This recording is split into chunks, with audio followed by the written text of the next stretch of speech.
by certainly 11:45. Yeah. I mean, it's only just down the road. That sounds grand. Yeah, great. Good. Well, Jim, it's a pleasure to be with you. Finally, to get to Bembridge. Good to see you here. I can't believe that my own journey in Ruskin for so much of my life, and I've not been to Bembridge before. It seems I know it really well in some ways, but then again, to actually be physically here is just a treat. Good to see you. Good to see you. And it's lovely to catch up with you again, and to have an opportunity for our friends around the world, I should say, to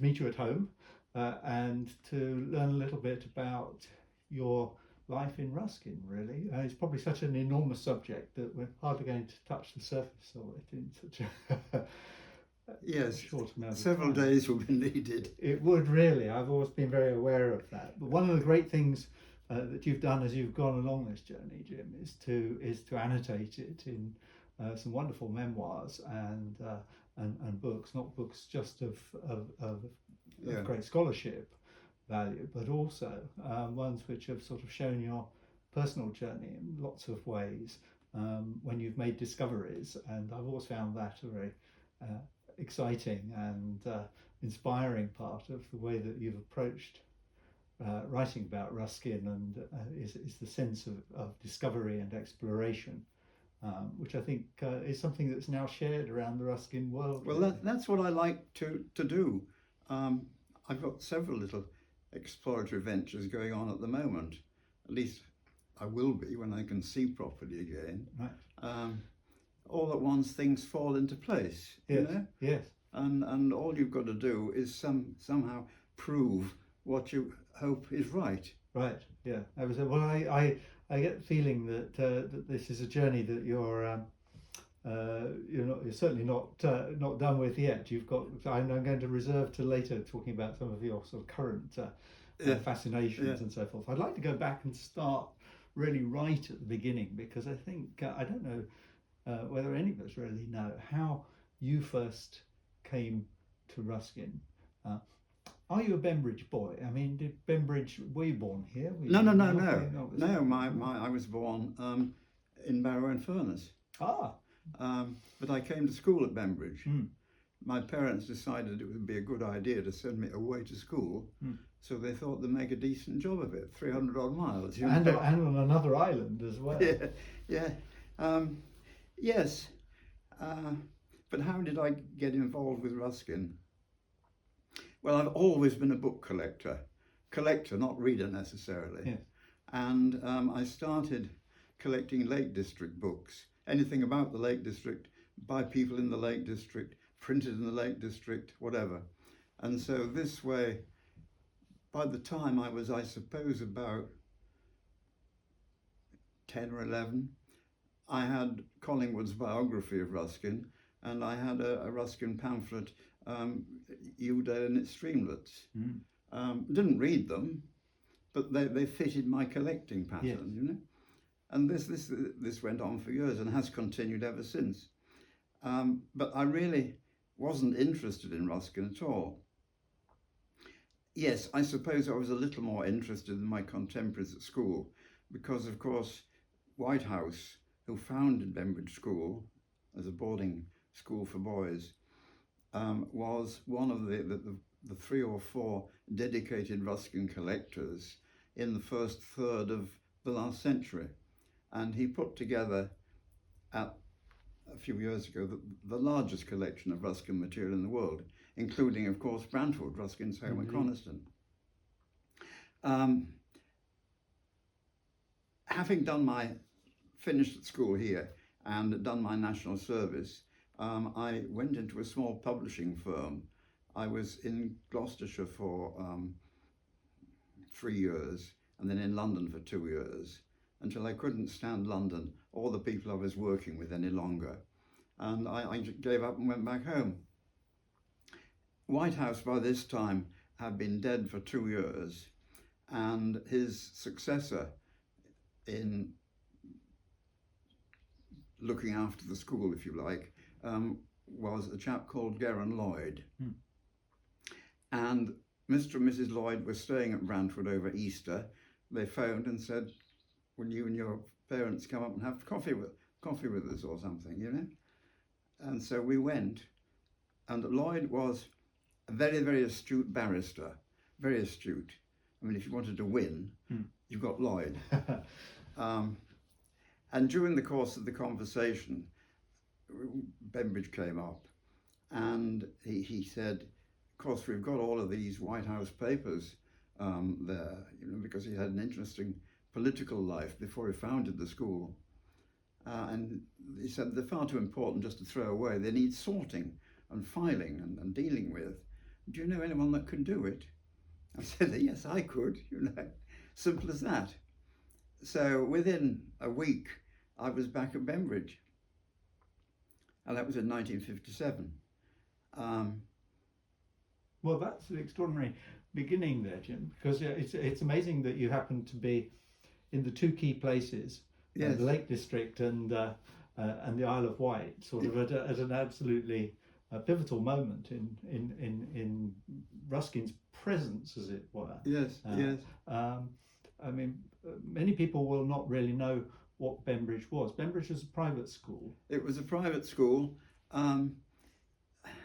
not a sort of way out modern one, but slightly more modern in lines than the older, more established public schools. And were you aware when you were a pupil there of Whitehouse's deep interest in Ruskin? Yes. I mean, did it permeate the school? I mean, he built two galleries, well, a library and a gallery. And every now and again, groups of us were invited into the gallery, and Whitehouse would talk about some of the pictures that were hanging. Ruskin came up fairly frequently in Whitehouse's chapel addresses on a Sunday. So yes, one was aware of Ruskin. One wasn't particularly interested in him. No. One was aware of his presence at Bembridge. You know? No. And at that point, was the collection just really? I mean, he built these galleries when you were a pupil there. But was the collection out to sea, or was most of it sort of in boxes? It was. How was it? What sort of state was it all in? He was a true collector. Yeah. I mean, a lot of the letters and manuscripts were still wrapped in the wrapping paper they'd come from Sotheby's in. Right. I mean, his agent had bought them for him. He hadn't even opened them. He was a collector. Yes. You know? Yes. Which is one of the problems, because I suppose modern Ruskin scholarship, apart from Helen Fillion, who was working from the 1920s, modern Ruskin scholarship began in the 1950s, and periodically, Whitehouse was quite old by this time and not very well, people would write and say, "Do you have so-and-so, or can you help with this, that and the other?"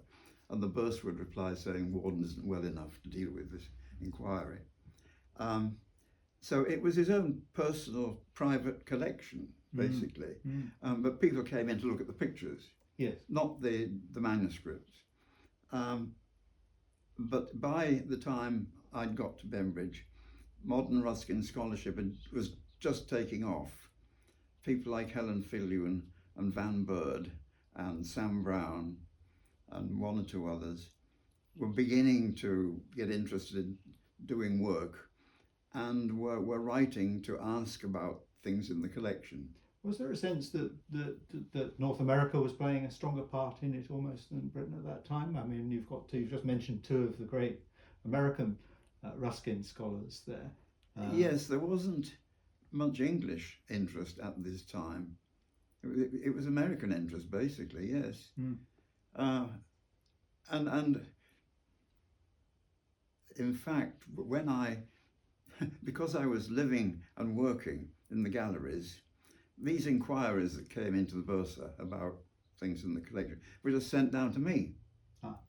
So essentially I had to learn my Ruskin and catalogue the collection in order to be able to deal with these inquiries. Yes, which of course took several years. You know? That's a familiar experience. I can sympathise with that. Certainly, I learned an awful lot by the questions that not just our visitors, but also people writing in to find out more about.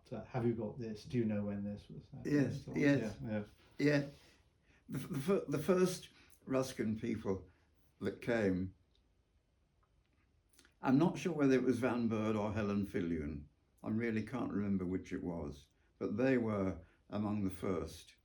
And when Van came, he brought his wife and his daughter, and the bursar had recently bought a little cottage for himself, which was next door but two to my house, and he'd done it up, and it was doing for letting. And I told Van about this, and he said, well, fine, let's stay there, you know. And Van said, in preparation for his coming, would I order him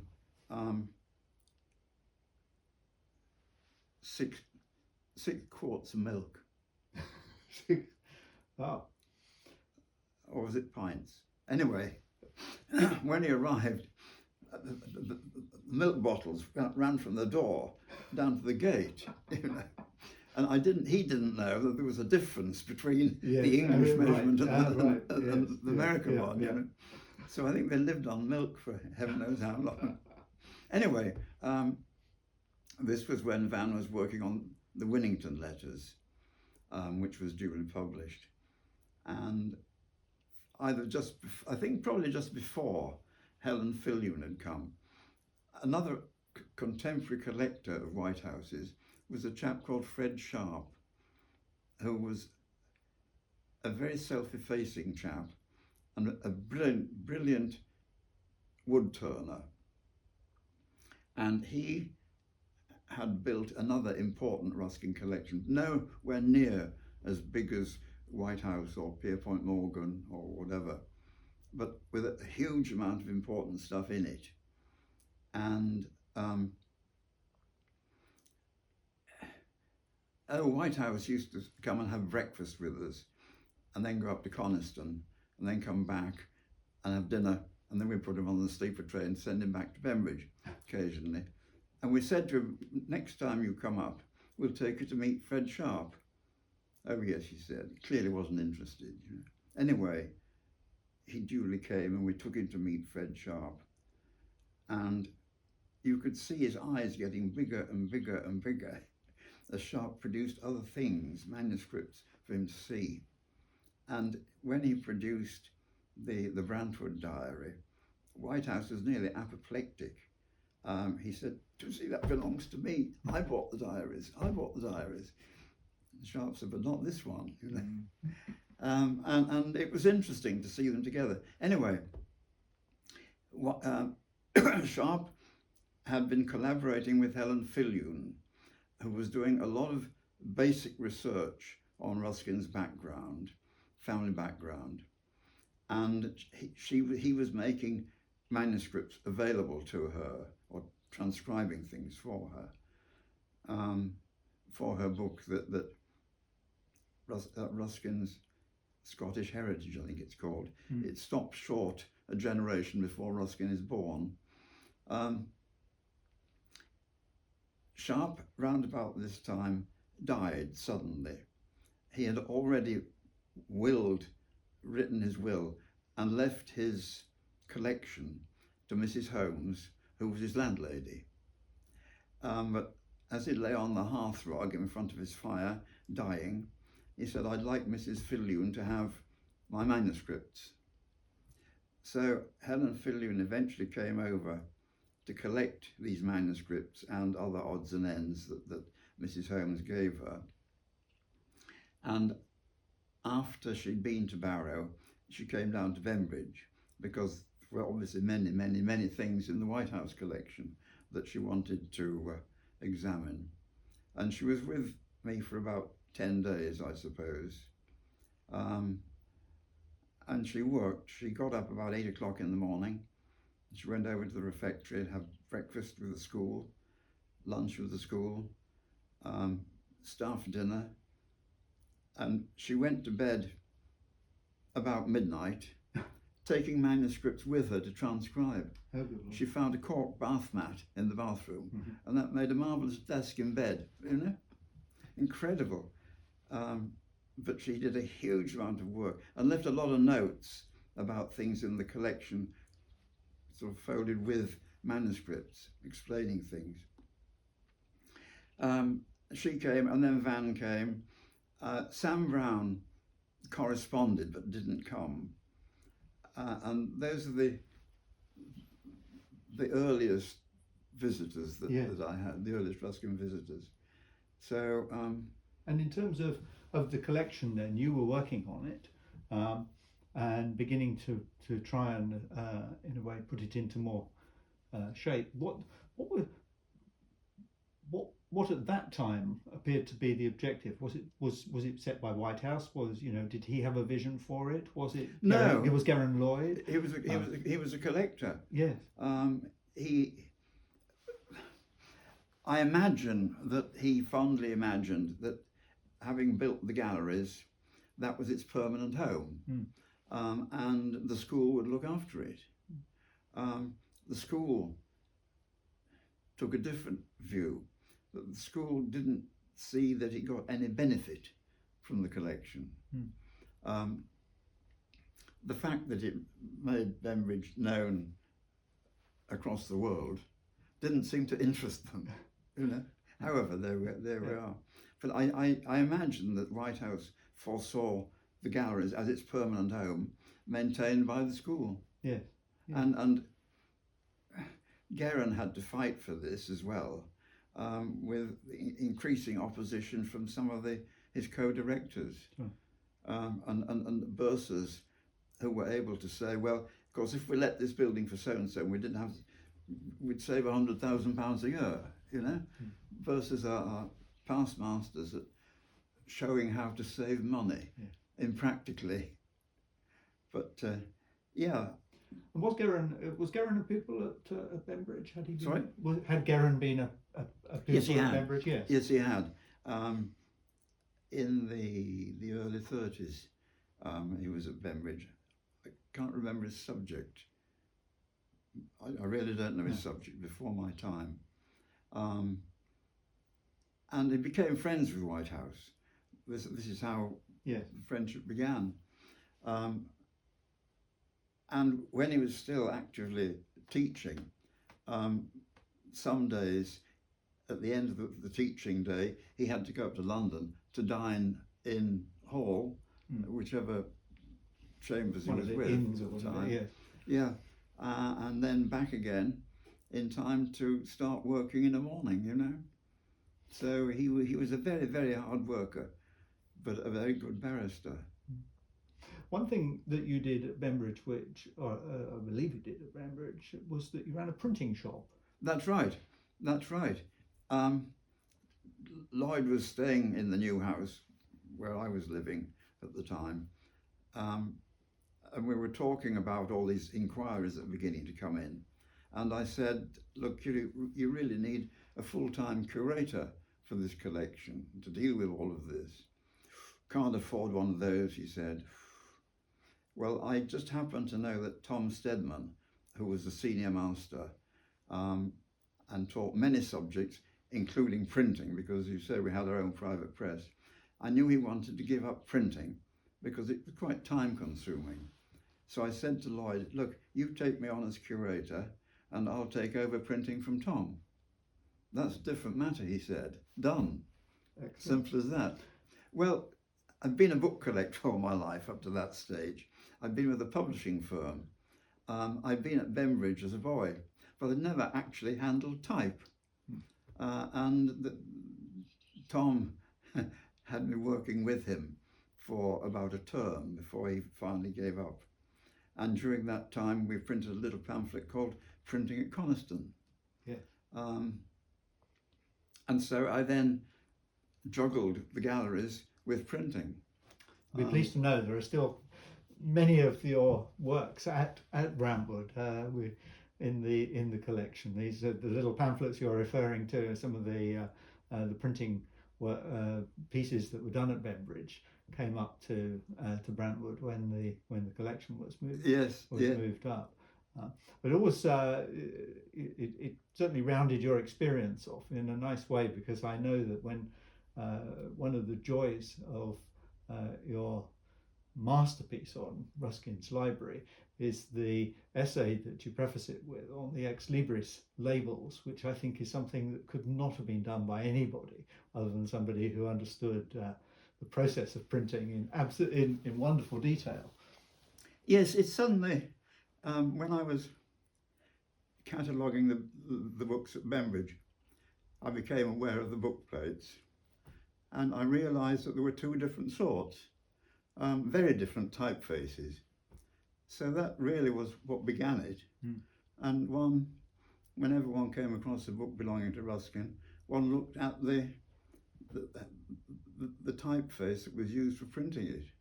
And some interesting things happened. For instance, there's one book plate printed in a typeface that wasn't designed until I think 1926, which is, you know, A bit of a giveaway, really. Yeah, dead giveaway. Yeah. But printing has given me a lot of pleasure. It's a purely mechanical art. I can't draw to save my life, but I can lay out a page and then get there by purely mechanical means. And it gives me a lot of pleasure as well.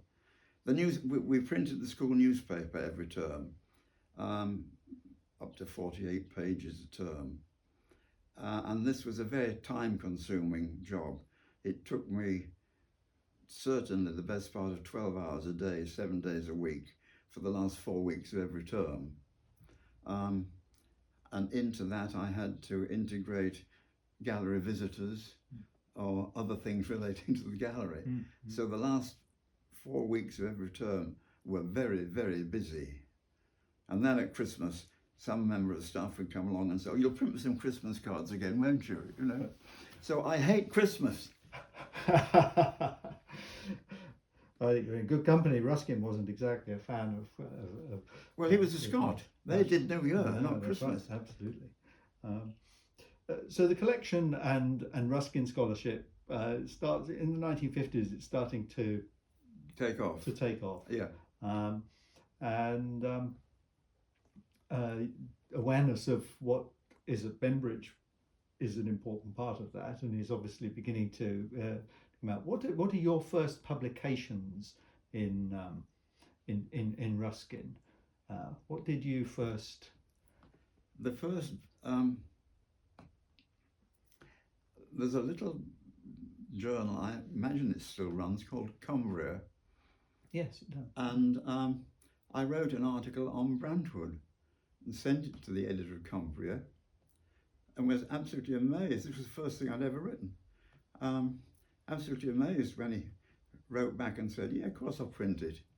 And even more amazed when he sent me a cheque. So they don't do that today. Things took off, you know. But my first book, well, I did this pamphlet printing at Coniston and other odds and then little things like that.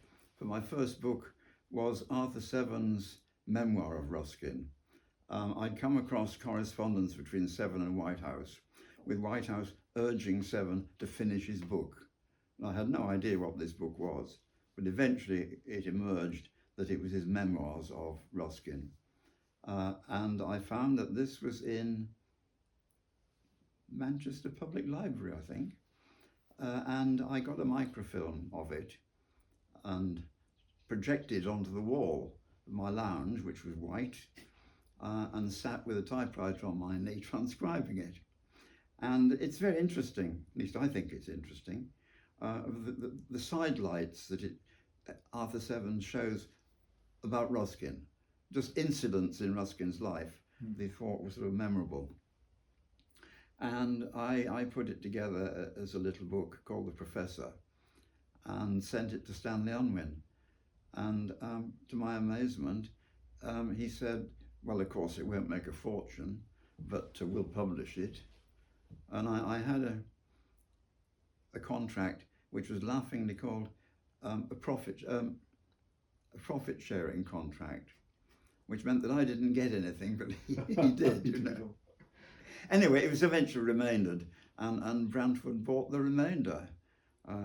You probably still have a lot kicking Well, around. we still do have a few, but they sell. They go out on the second-hand bookshelves Yes. as well, Yeah. and we do. So no, it's a useful little book, and of course Brantwood is enriched always by this business of the coming together of bits of a jigsaw that Yes. bring it back to life in some way. Yes.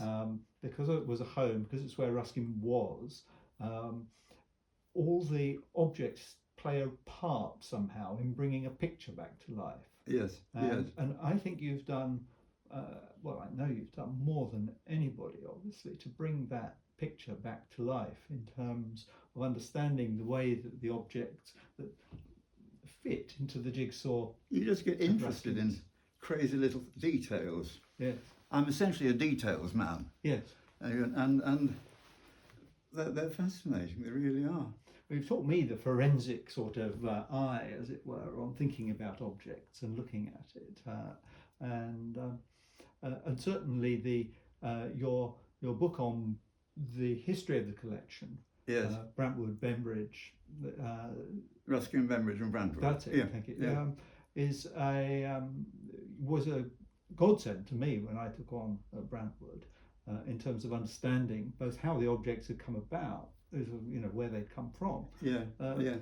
But also in the roles they played in Ruskin's life or in the life of Brantwood. That book had an interesting beginning, because the school was due to have some major anniversary. I can't remember now what it was, and the headmaster said to me, "Look, I want a major Ruskin exhibition." I said, "Okay, fine." So eventually we put on a big Ruskin exhibition in the school library as well as the gallery. And round about this time, just beginning to work on this exhibition, I had a heart attack, and that set me back a few months. But work continued. My assistant curator from Brantwood came down to Bembridge for 2 or 3 weeks and helped me working with it. And it was going to have long explanatory labels with all the exhibits. And I decided that was going to be unwieldy, because if a lot of people came, they'd be bumping into each other to read the labels. So I decided finally on short labels and a book. And Ruskin, Bembridge and Brantwood grew out of that. When I came out of hospital, I was given a folder which included a pamphlet on things you can do in your recovery, like making model aeroplanes and so on, So I got on to my vet and I said, "Now look here, is there anything against my writing a book?" "No," he said. So I had the appropriate files brought down here and I wrote the book. Fantastic. And that was launched at the opening of the exhibition. So that was your recovery. That was my recovery. Wow, Yes. wonderful. I don't imagine it was entirely restful, but... Oh, it was, because all the papers were there. I knew the background, I knew the skeleton. It was just a question of clothing it, Mm-hmm. And interesting things turned up along the way. Well, it does seem to me that in... what interests me is that Brantwood,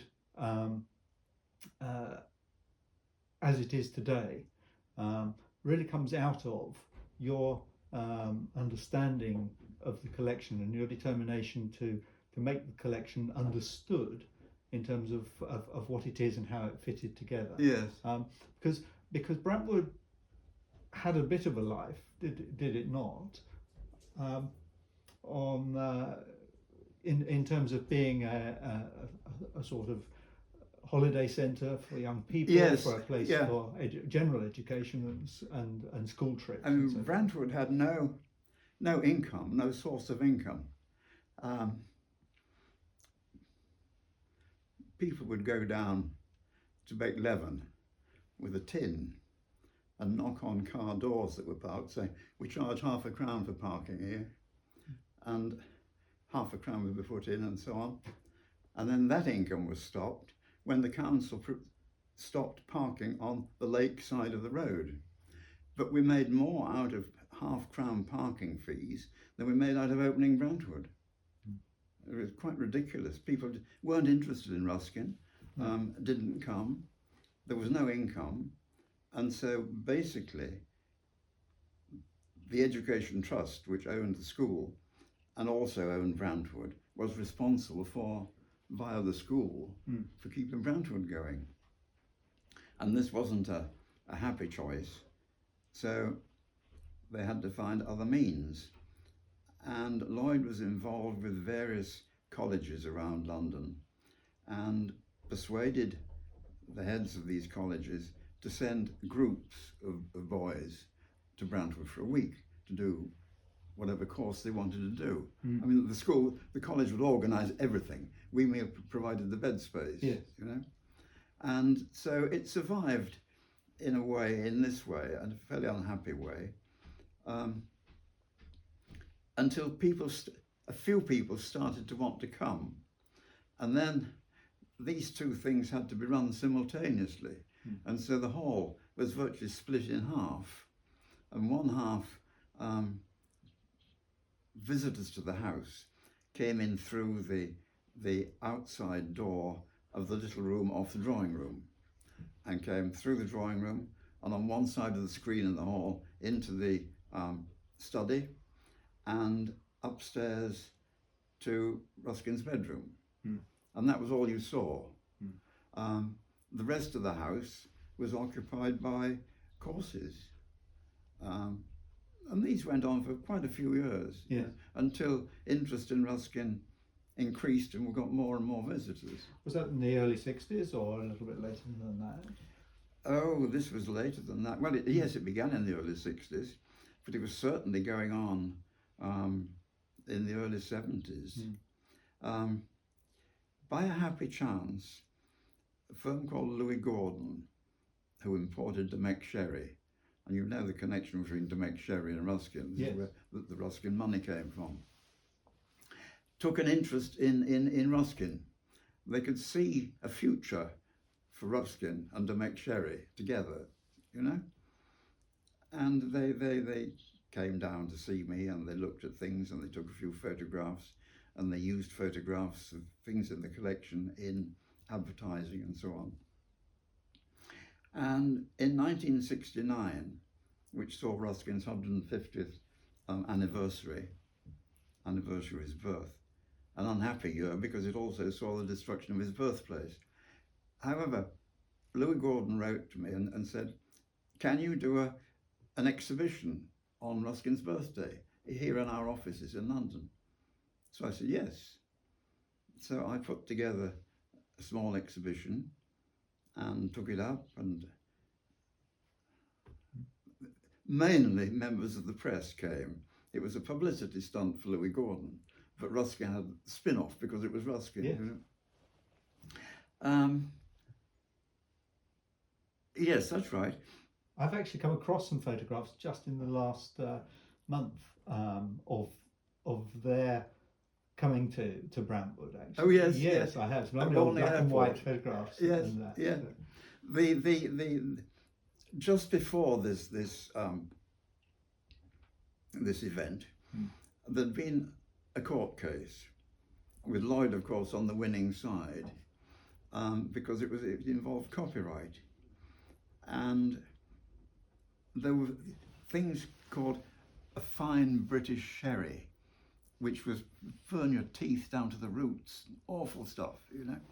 And the sherry people were worried about this, thinking if young people tried this and thought it was sherry, it would kill sherry. So they brought a case that you could only call something sherry if it came from Spain. It was illegal to call it anything else. And as part of this deal, the label had to say produce of Spain.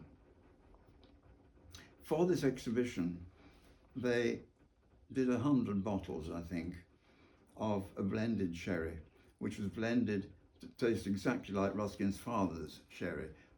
He still had his barrels there with sherry in them. And only a few days before the exhibition was due to open, they suddenly realised that on the label of this 100-bottle thing, bottles were numbered and everything, but they had omitted to put produce of Spain. So they rapidly reprinted the labels and labelled another 100 bottles, and everyone who went to the exhibition got a bottle. We still have some of the bottles, I think.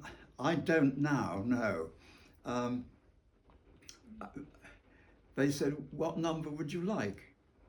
I said, I'll have 007. Brilliant. No, that's gone, they said. That's gone. But they said, yeah, that was it.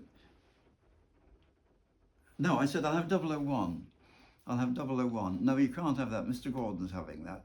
I said, well, I'll have 007. So 007 was produced, and it was signed by Manolo de Mec and other people, the label, you know. We subsequently went out for lunch and came back, and my bottle had disappeared. I left it in the office and it had disappeared. So they said, well, the best we can do is give you 001 in the illegal range. So I got 001 in the illegal range. Very good. And yeah, they were past masters at organising things, they really were. Mr. Gordon had sidled up to me at one stage, said, we're just going round to the pub for a spot of lunch, will you and your wife come? I said, well, thank you very much. So we at the appropriate time, we went out, and there were 5 or 6 taxis lined up, all organised, you know. And we went round to the pub round the corner, which happened to be the Dorchester. By the time we got there, the dining room was empty because it was mid-afternoon, and we had a jolly good lunch. And when I went back to the office to pick up my bottle, it wasn't there. So that rounded off the day, you know. But that was the beginning of the year. I'd already planned to organise a conference at Brantwood, Ruskin conference at Brantwood, later in the year. And when I was talking to Manolo de Mec, I said, look, I'm doing this conference, will you read a paper on Ruskin and de Mec? Yes, he said, yes, if you write it. So I said, okay, I'll write it, you read it. So Manolo de Mec and 3 of the directors of the company came up for a day and the following evening. And Manolo de Mec read this amazingly boring paper. They flew up from London, and the first sight he had was in the plane, so he read it through to himself in the plane, and that was that. From time to time I thought, I really ought to do something with this paper. It's never been published. And so I edited it and altered it and added to it and did things to it, and it finally was published by the Guild a few months ago. And that's sort of been sitting waiting for 50 years, you know. I've been enjoying it. Well, it's a treasure. And of course, it ushered in the conference that you've mentioned. Yes. I wrote to, I mean, I had a list of names and addresses because people all over the world were beginning to write to me asking about things in the collection. So I wrote to everyone on my list and said, you know, I'm organising this conference, can you come? Will you read a paper? And a lot of them said yes. Van Werd and Helen Fillion couldn't come. Sam Brown came from America. Pierre Fontenay came from France. A chappie came from Japan. A chappie came, I think, from Holland, and quite a few English people as well. And we filled the house. We had lectures and this, that, and the other, excursions. It was bitterly cold, bitterly cold. The snow was this deep on the roads with single track through. and the ice on the inside of the bedroom windows didn't thaw during the day. So, but there was a bar, because of course the place is being run, apart from that week, for students, and students wanted a bar. So the older dining room leading off the hall was divided down the centre, and the window side was the office, and the inland side was the bar store, and the bar counter was built across the entrance.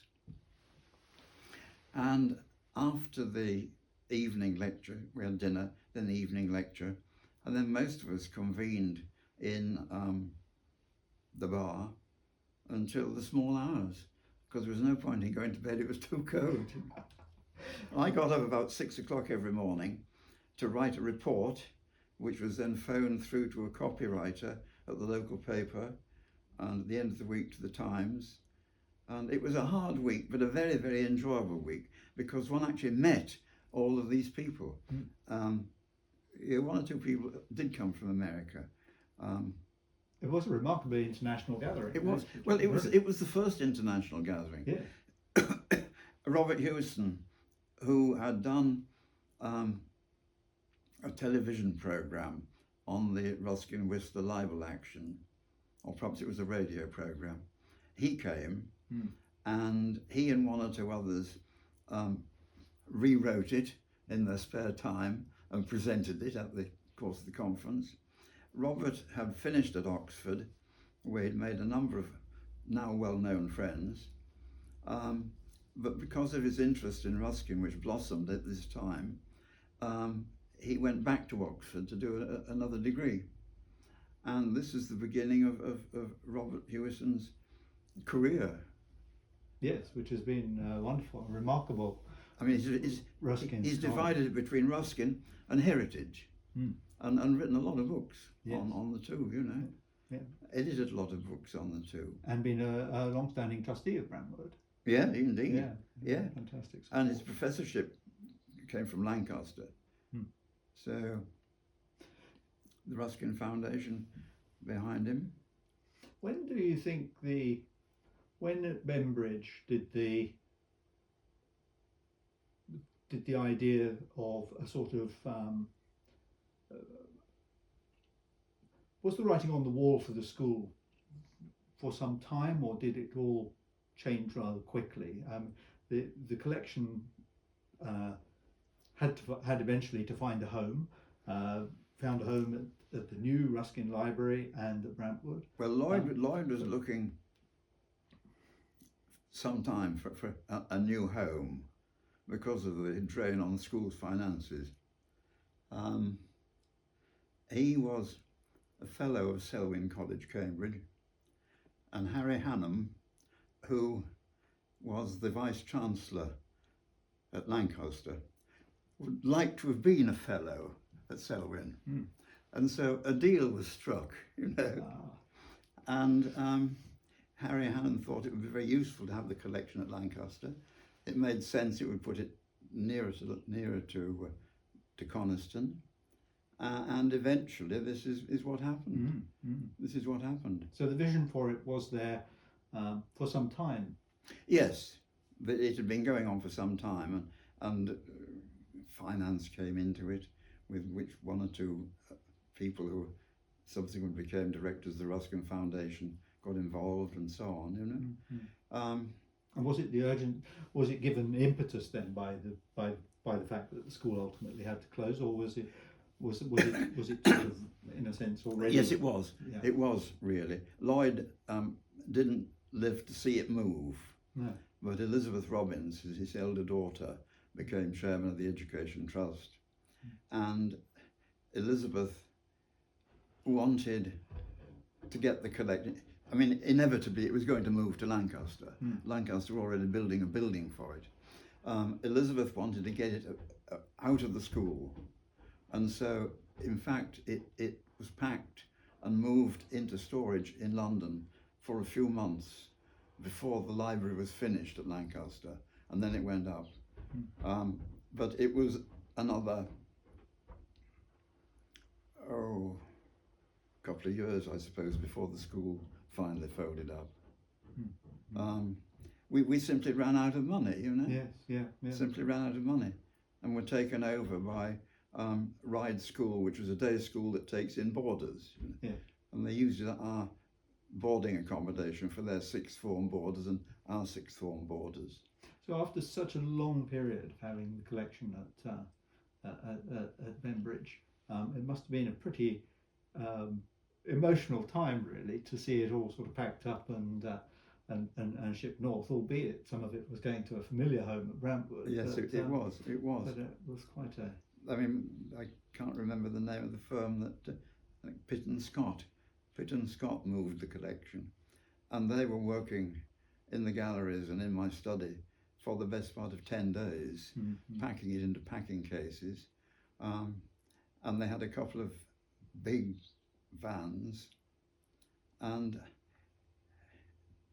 Jill and I stood in the drive and waved these vans goodbye. And I think that was the most unhappy day of my life. I should think it was, Jim. Yeah. It really was. Yeah. God, I'd lived with the collection for 40 years. You know? Absolutely. What's extraordinary, to my way of thinking, is that a collection like this could move north, actually, so completely into two places, and have been of sufficiently well understood and sufficiently well annotated and ordered that it was possible for it to undertake such a move and actually not become a complete jumble again, as it were. Yeah, it was difficult, really, because there were the pictures and furniture that were at Brantwood, and one thought of that as the Brantwood part of the collection. Yeah. And yet it was part of the whole, and so it had to be catalogued with the whole. But not very often did things move permanently between the two sites. No. Over several summer holidays, I took exhibitions up to Brantwood from Bembridge, temporary exhibitions, and they were held in the room over the stables. And then at the end of the summer holidays, I packed him up and brought him back. We have some of your catalogues. Yes, yes. Shows that the duplicated catalogues. We took the exhibits up in the school bus, the school minibus, and it was difficult because of the insurance. I mean, at motorway service stations, Jill had to go to the loo first and come back, then I can go, you know. But it was the easiest motorway driving that I've ever had. Put your foot hard down, keep it hard down, and the thing could just about do 45. So there was no problem, you know, you didn't have to overtake anything. You just sat there, steered in the inside lane, you know, and everyone sailed past you. It was a long, long journey. And then unpacking the stuff, hanging it in above the coach house, and then sitting with it. And few people came. But it passed the summer holidays, you know. Yes. I'm just going to explain to our listeners that the slight sort of extra sounds, if there are extra sounds in the background, are caused by the window cleaner, who's doing a splendid job at the moment. But the water and the brush together are probably just being picked up on the tape. Which reminds me that I intended to unplug the telephone before we started. Fortunately, no one's foolish enough to phone. I'm saying. Who would you say? I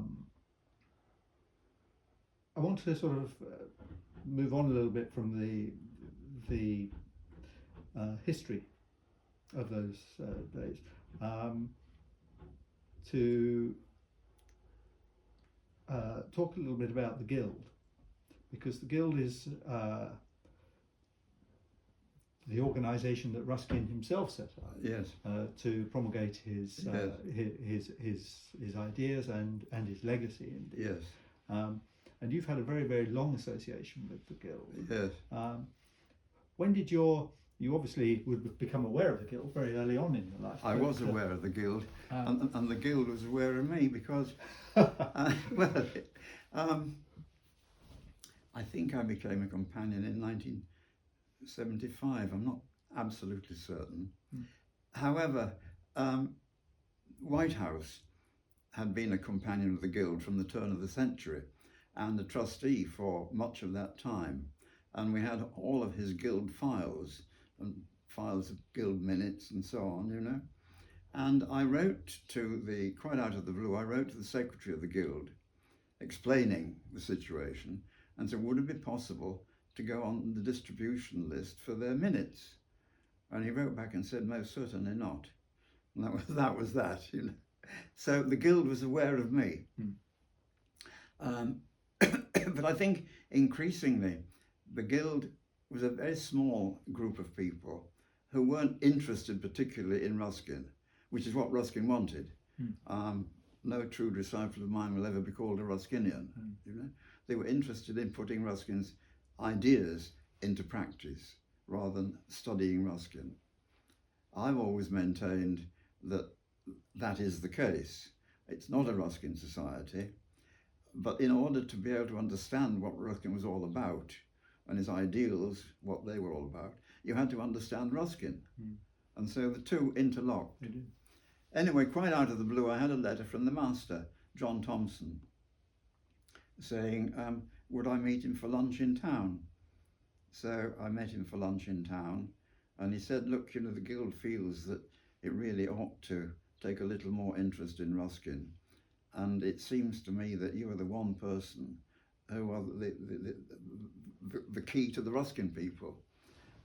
Would I become a companion with a view to becoming a director and try and integrate Ruskin with the Guild? And so that's what happened. That's the way it happened. And increasingly now, I think a lot of people think of it as a Ruskin society rather than the society that's supposed to put Ruskin's ideas into practice. It certainly had a lot more Ruskin scholarship, hasn't it? Yes. Yeah, and a lot more of its companions interested in Ruskin and his relationship. And of course, they've done a lot more work on the collection. Yes, we've had one or two marvellous keepers. Sheffield is committed under the agreement that Sheffield has the use of the collection to providing a keeper or curator. They're called curators now, not keepers. For a short time, the collection was moved to Reading University, where it was divided between 2 or 3 departments, and it was not a success. But eventually, Frank Constantine, who was head of the sort of fine art department in Sheffield, was anxious to get the collection back to Sheffield. And so the Guild agreed to moving it back to Sheffield. Sheffield was going to build a new gallery onto the end of the Mappin Gallery to house the collection, until they suddenly realised that the Mappin Gallery was a listed building and you can't just tack things on. But they also happily had a building right in the centre, just across the square from the Crucible Theatre, that they didn't know what to do with. So they said, okay, we'll make that into the Ruskin Galleries. Now, Janet Barnes, who lived in Sheffield and had been working part-time with the fine art department in the museums, applied for the job. They advertised for curator. Janet applied for the job. I went up to see the interviews. Another chap whose name escapes me, who was the curator of the collection at Christchurch, Oxford, applied. And because his qualifications were better than Janet's, he got the job. Move on a few months. Frank Constantine retires. Julian Spalding, who was his 2IC, moved up. Julian phoned me and said, look, I want this chap from Oxford to be my 2IC, you were wanting Janet Barnes as our keeper. Would you agree to both of these? I said, well, it's nothing to do with me. It's a Sheffield problem. But yes, I would agree. So Janet became our full-time keeper for several years, getting more and more involved with Museums Sheffield generally. She then gave up Museums Sheffield and moved down to London as the director of the Crafts Council. And from the Crafts Council, she moved up to York as curator of the museums and galleries in York, gradually getting involved with all the museums and galleries in Yorkshire, and has had a very, very full and promising career. I can't remember where we're going with this. Well, I think it's the way that the collection developed at Janet Sheffield, took it out of storage work, really, and found a home for it. Yes, yes. And ran it very successfully. Very successfully. Now you became master for a while. Yes, Julian Spalding was master, and there was one annual general meeting which was a little tiresome. Lots of arguing took place, and as a result of this, Julian decided that he had to give up as master, and the other directors had a meeting. We had a meeting at my club in London, and one of the directors said, well, I can't do it because I so and so, and going around the table, the other said, I can't do it because it ended up with me. And I knew that Jill thought that I wouldn't mind being a master, but didn't want to be because she thought the strain with my heart problems precluded it. Anyway, it came to me and I said, well, yes, okay. I said, but you can't appoint me master. You can appoint me acting master. Only the AGM can appoint me master. So I became acting master until the AGM. And then I did 3 or 4 years as master before I finally decided I'd have to give it up, you know. What do you think when you were master? What were your my ambitions? My interests, particularly then, were wildflowers and that sort of stuff. I was suddenly made aware by a programme on television or radio of the demise of wildflowers, and I thought, well, let's try and do something about this, you know. So we gave a lot of money to the National Trust to help them develop their wildflower schemes. We worked on one of our farms in the Wire Forest to bring wildflowers through, and that was the main thing that I tried to do, and reasonably successful, I suppose. I don't know. Well, I think the Wire Forest project has grown dramatically over the years, and I think that was I always feel that your initiative then was the thing that started it, because it put people's focus back on the environment and back on at a time which was a very important time for a change in national consciousness about nature, and of course on Ruskin's legacy there, which was still really relatively undeveloped. So there's been a lot of, I think it's become a very important part of the Guild since that time. Jim, I'm going to just stop us there for a second, because I just see the battery on this one's getting a little bit low. I want to make sure that so let me just click that. Oh, it's empty. Sorry. Hold on. Lovely. I don't suppose you've met Tim Hilton, have you? No, I haven't. And actually, Jim, he's the one Ruskin scholar that we wanted to contact ahead of your award. I mean, we haven't managed to get a contact detail for him. His biography will be the standard biography of Ruskin for years and years to come. He spent 2 whole winters down here. He rented a holiday chalet on the top of the cliffs, and came in every morning covered in mud, and did his work and went away again. 2 whole winters he did it. But it really is the standard Absolutely. work. No, it's indispensable. I find it an astonishing achievement. Have you got the 2-volume one or the big fat Tim? I've got both. Yeah. Yes. I don't know whether the big fat Tim is still in print or not. I hope it is. Yes, I'm not sure that it is. We do get copies of it at the bookshop at Brantwood. Yeah. But I'm not sure that we're getting newly minted ones necessarily.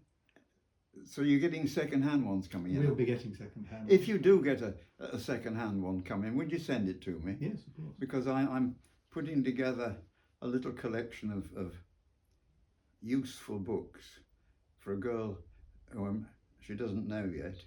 I'm going to be working on to try and persuade her to do a little book that I've planned for a long time and have never got round to doing.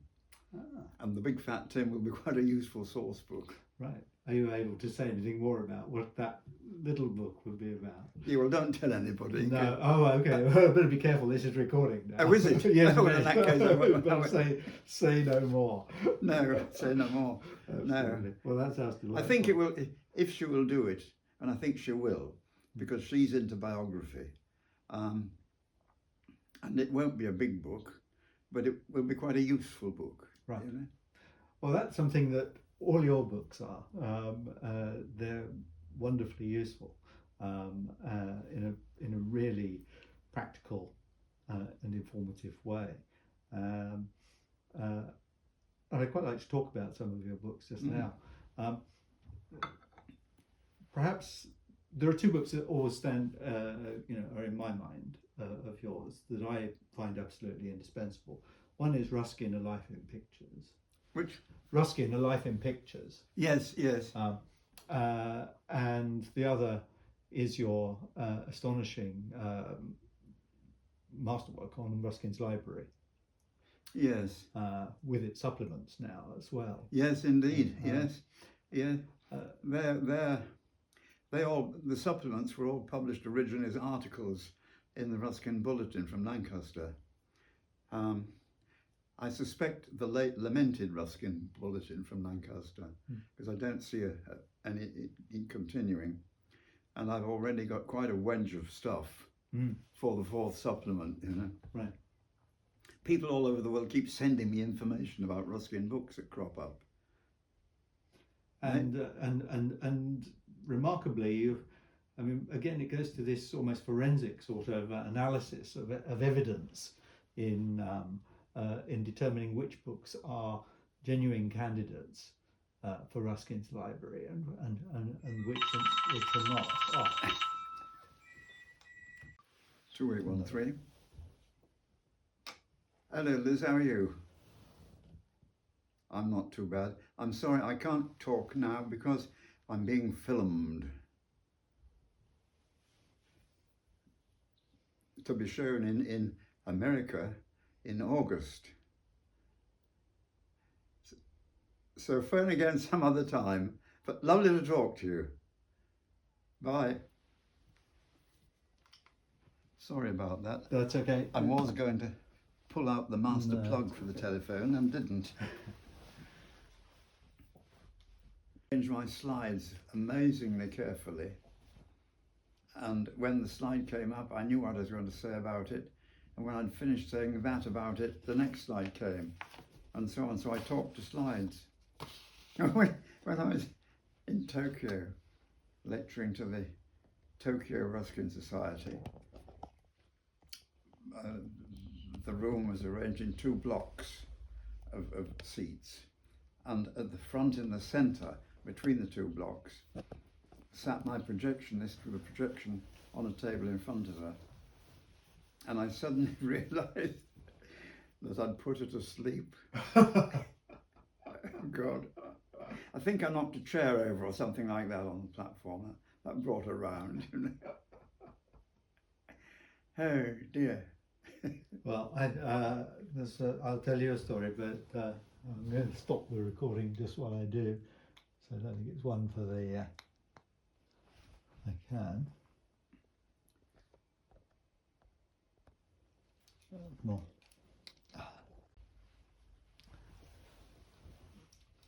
So Jim, you just mentioned while we were talking before I set the machine going about your relative dislike of lecturing, but I tend to think of you as a writer rather than as a lecturer. But you must have actually delivered quite a lot of lectures over the course of your career in Ruskin. I've tried to lecture as few times as is humanly possible. Sometimes it's been unavoidable, but when I have lectured, I've always done what I was saying earlier, arrange my slides very, very carefully. And once I've finished talking about that slide, up comes the next one, which reminds me what I'm going to say next. Mm. And on this particular occasion in Japan, I said my projectionist went to sleep, but I woke her up in time for the next slide.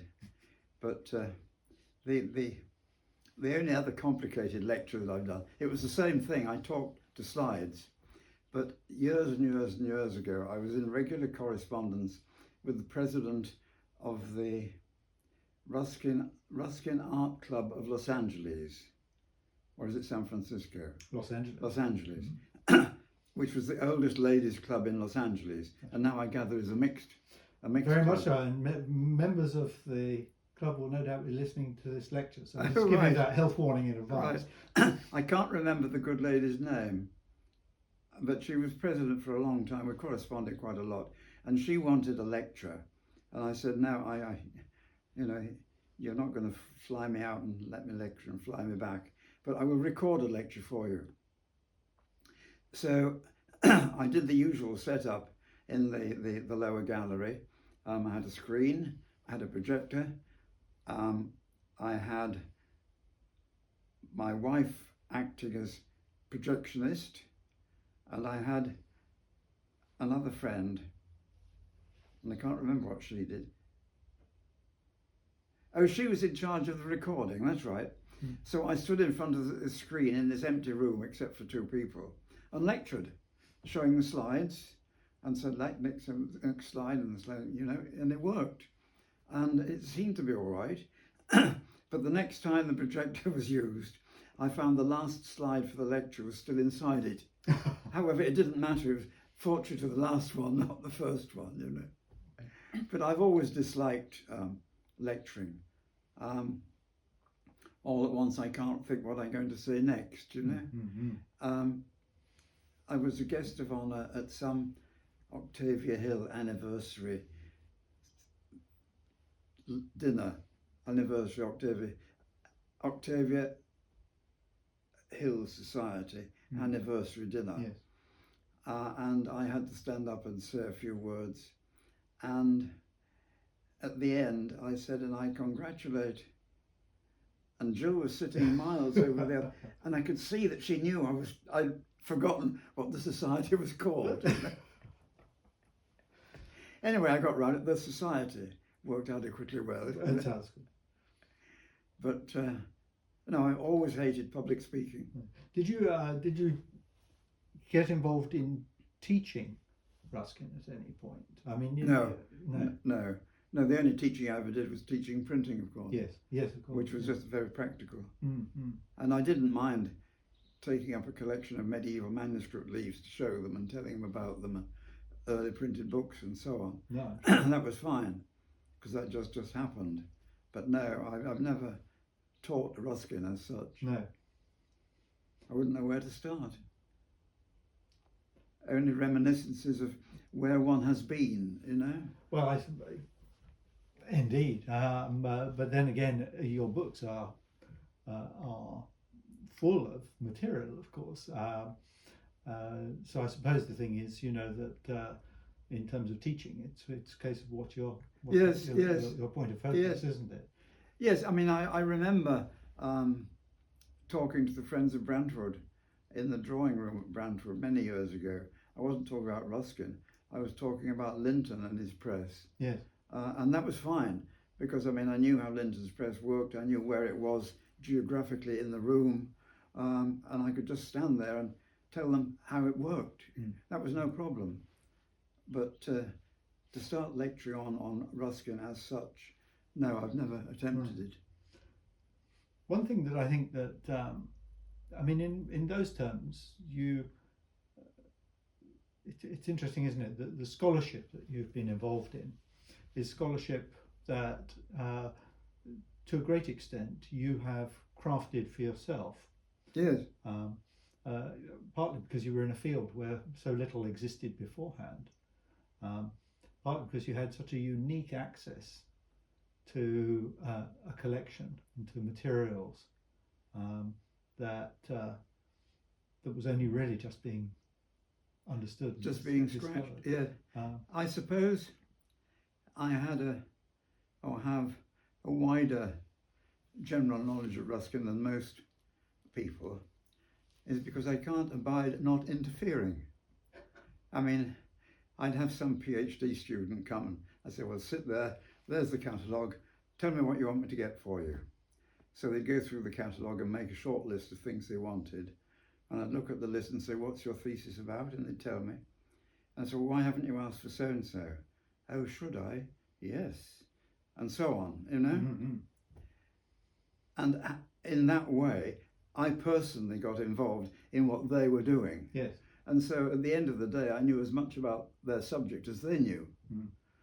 But they were just one person. Yeah. Then the next person would come along doing something totally different. Huh. And I would ask the same questions and get involved in the same sort of way. Yes, yeah. So I'm a chronic interferer.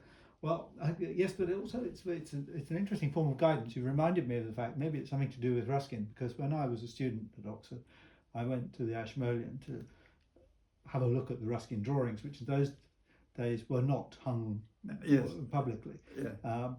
And I was very aware that the person who was in charge of the prints and drawings that day was, in a sort of way, determined to try me out before they'd show me the good stuff. Yeah. So they started really with what, in retrospect, I realised was pretty much the scraps, and gradually, depending on the quality of my response, would let me go to the sort of next level. Finding out how much you knew to start with. Yes. Yeah. So they took a similar line. Similar line. We've talked a little bit about young people and about how they, about what remains in a sense to be done in Ruskin scholarship, and the difference to some extent between what people are looking at it for in Ruskin now and what you were doing. There are collections all over the world, and the internet does provide an opportunity for collections to be unified more in terms of their access. It's and you can actually see them. You could see them. Yes. But behind that, there is, of course, a great deal that we need to understand and know about them. And just wanted to just have a look at the international aspect of your work, because you've travelled quite a bit. I mean, you've been around most of the main sites in America, not in terms of their collections. Yeah. And indeed, you've even been hunted down some of the former sort of Ruskin settlements in North America, have you? No, I haven't been to any of them. I know about them, but I've written about them, but using other sources. Right. I've never actually been. Right. But in terms of collections like the Morgan, and particularly I'm thinking of, and the material in Beinecke and at Harvard, these are fairly substantial collections. They are. Particularly the Morgan. Yes. I suppose that was Van Bird's material, and his. Yes, it was. I mean, I suppose would-be editors of Ruskin material would go to the Morgan and say, okay, what's new? And Herbert Kuhn said, oh, we've just had a group of letters come in. Do you want to have a look at them? And this is probably how Van got onto the Winnington letters. and so on. But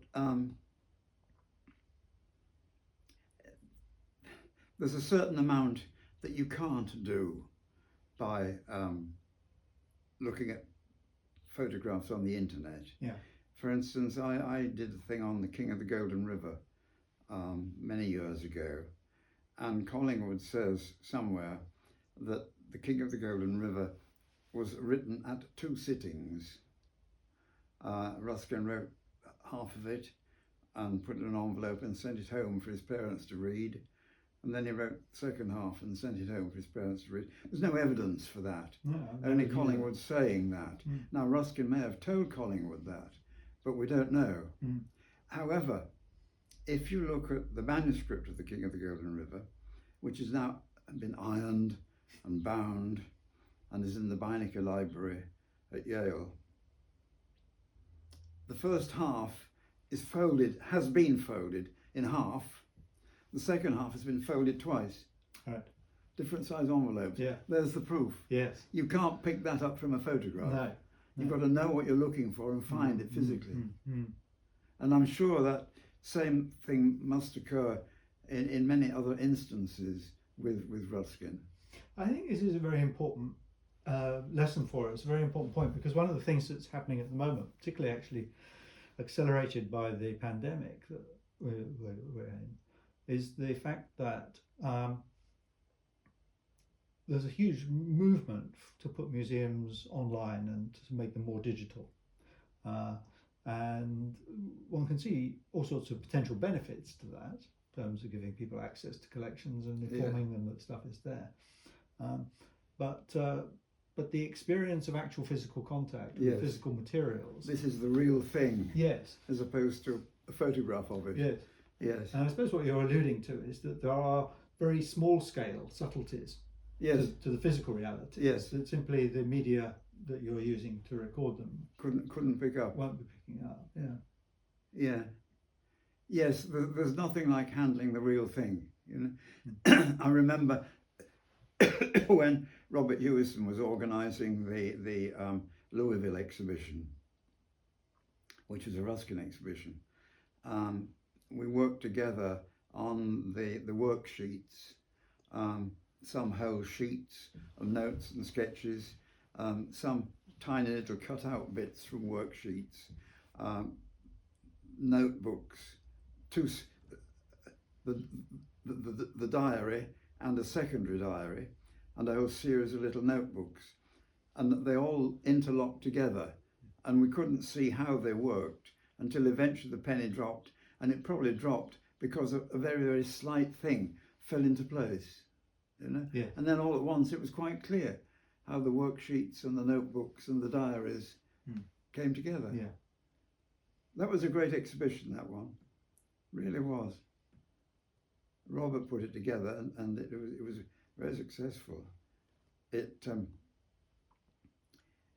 We lent a huge amount of material. The Ashmolean lent 1 or 2 Turner drawings. The British Museum lent a Turner drawing, and I went as courier for our stuff. David Brown of the Ashmolean went as courier for the Ashmolean stuff, and that was the first time ever anything moved in the world from the British Museum without a British Museum member of staff going. David Brown couriered their thing. Right. His own material was locker material in the cabin, but the British Museum thing had not to leave his presence. So all the way across the Atlantic, he sat with, this was in a sealed metal tin, sat with his feet on the tin. Oh, great. It was a great exhibition. It really was. It was a long, long day. We obviously spent the night in London and were picked up and taken early to the airport to see the stuff loaded, flown to Washington International, then a lovely ride through New England in the spring, in the autumn, a long, long straight road with a wagon and 2 cars carrying all this exhibition stuff, because we had to go to Washington National Airport to fly from there to Louisville. And we set off, say, from London time at about 7 o'clock in the morning. And we finally got the stuff into the museum in Louisville at about midnight, Louisville time. And it had been a long, long day. But yeah, where was it? It was, yes, we saw the stuff off these wagons into the cargo area at Washington National Airport. And there was a blackboard on the wall saying 5 exhibition cases, 2 coffins, 3 something else, you know. And we said to the chap, how do we get there? Oh, you can't go there, they said. I said, well, where that goes, we go. What are you going to manage that, they said. Anyway, they had little trains, a wagon with an engine and flat trucks, all linked together, you know. And our stuff was loaded onto the front 2 trucks, and I think the coffins went on the 3rd truck. And David Brown and I sat on the first packing case, on the first truck, and we were driven across the airport to this plane, and stuff going back, you know, they all looked round at us. You could just visualise our white scarves trailing in the wind, you know. And we got to the aeroplane with the lockers up there, you know. We said, so what now? Well, there's the steps, get up and get in. So we got up and got in, and all the staff were hanging around smoking or whatever they were doing. And they suddenly said, where have you come from? We said, we've just come from the freight area. How? So we explained how, you know, simple question. And so it went on. And everything arrived and everything was perfect. The only thing that hadn't arrived was the Bonnie St. Mark's from Sheffield. And that was too big a crate to go onto a passenger flight. Right. And so it had to go on a cargo flight. And we knew that it had left London, and we knew it had arrived in Chicago, but we didn't know where it was. It was between Chicago and Louisville, and the driver wasn't in touch with anybody. And all we could do was keep our fingers crossed. And eventually it arrived literally about an hour before the opening of the private view. And we were able to get the thing on the wall and say, you know. Fantastic. That was a great exhibition, that was. What date was that? What was the... 76, I think. 76, yeah. So, yeah, but they had the right sort of people as friends of the museum. Robert had gone before this event happened. It was, you know, a week into the exhibition that the chairman of the board of friends, one General Rash, gave a dinner and reception to which I was invited, and any of the other couriers that were left over were invited. And I was swanning around with a glass of Demek sherry. We'd organised the London Demek to alert American Demek to make sherry available at every opportunity in this exhibition. And General Rash said, say, what's it you're drinking? So I told him, oh, you don't want to bother with that stuff, he said. And as ever, there was a chap with a silver tray and glasses on it adjacent to General Rash, wherever General Rash was. Have some of this, he said. I made this in my distillery. And it was what's the American Moonshine. Bourbon? Anyway, it was the American equivalent of whiskey, whatever it's called. And sitting with the general was a little old lady. And when I'd finished my glass, she said, now have a glass of this. She said, I make this in my distillery. I thought the way to put groups of friends together, you know. It sounds like time for another show in Louisville to me. I think we'll have to explore that one. Bourbon. Yes. Two distillers sitting together, you know, reminiscing. And then quite a few American members of the Ruskin Association knew that this exhibition was going and I was coming to America. And I must have had invitations from at least half a dozen people to go and stay with them while I was in America. So once it was all over, as far as I was concerned, in Louisville, I went to stay with David Hanson? No, his name escapes me. He'd recently bought a farm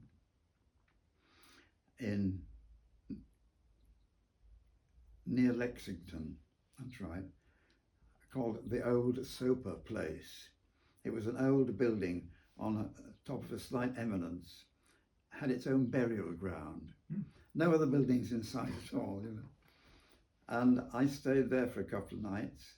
Very hospitable they were. Went for lots of long walks on his farm. And then from there, I went to Greenbelt, where I stayed with Sam Brown, who was at Maryland. He'd organised for me to give a lecture at Maryland. He said, when I introduce you, don't be thrown by the fact that I will call you Professor Dearden, he said, because if I do, they'll take a great deal more notice of what you say. So fine, that went off. And then from Greenbelt, I went to New York, where I stayed with Dyke Benjamin, and we spent many happy nights going through his collection. I had lunch once or twice with them at his club. I met Herbert Cahoon from the Morgan more than once. I went to an exhibition and reception at the Grolier Club. It was called a tea party. Not a cup of tea in sight, it was gin as far as the eye could see. It was enjoyable. One day I went from there to New Haven, and I went to the Yale Centre for British Art, which had only relatively recently opened, and Andrew Wilton was the director in those days, because I was interested not in their Ruskin drawings, I was interested in drawings by a Lake District artist called Thomas Sunderland. So they produced all their Sunderlands for me. And then he took me to lunch at, comes into the Whiffenpoof song. Can't think. No. Anyway, and then after that, I went on to the Bionic at Yale, and Marjorie Wynne showed me all of their stuff, including the freshly ironed King of the Golden River, and back to New York. I went to Columbia University Library to look at their George Allen letters, and when I came out, there were two youths standing at the gate of that part of the university giving visitors leaflets, and I looked at one of them and said, "What are you doing here?" "Oh, I'm here now, sir," he said. "I've been teaching in printing at Bembridge 2 months earlier."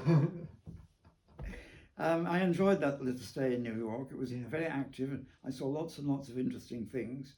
And then from there, I went on to stay with Van and Julia at wherever they lived. Scotland. I was there with them for about 3 or 4 days, and I came home from there. So I had a busy time in America on that journey. Had some interesting travels with Roskin. Yes. Well, he was an inveterate traveller himself. He was. He was. Didn't make it across the Atlantic, but the collections of Memoir have certainly made up for that in terms of the way they've travelled on. Did he come across him?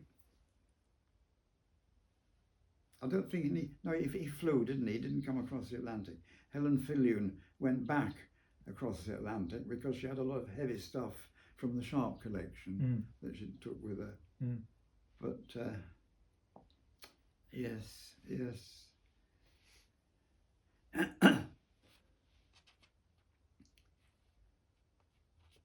And of course, have we talked about the Tokyo exhibition? We haven't, no. And you know, it's quite often the case that I see one of the enjoyable things when we're rehanging the shows, or the labels on the back. The labels on the back of the frames tell you a story in their own right. In fact, some of them are so beautiful you could almost date right back to the time that the picture was originally framed. Oftentimes, shortly after. Very valuable labels on the backs of picture frames. Yes. You could almost have an exhibition of the backs of pictures, couldn't you? It would be rather interesting to do. Now, I had a letter from the exhibitions manager or department or whatever it was called of the Tokyo Shimbun, which was a daily newspaper in Tokyo, saying that they wanted to arrange for an exhibition, and my name had been suggested to them as someone who might possibly do it. They were doing a series. They had a Pre-Raphaelite exhibition. I think they had a Whistler exhibition, and this was a sort of follow-up, you know. So I wrote and said, yes, fine, we'll organise something. Well, when the dates came, it showed up that there was a slight problem, because I still had my Ruskin and Switzerland exhibition travelling in Europe with a lot of nice pictures in it. And I was committed to lending stuff to another exhibition as well. I learned that John Christian was organising an exhibition to go to Phoenix. And it was a Victorian exhibition. And the Japanese wanted a Ruskin Victorian exhibition. So I thought, well, we've got a problem here, because an awful lot of people are wanting the same pictures. So I launched myself into it with a vengeance.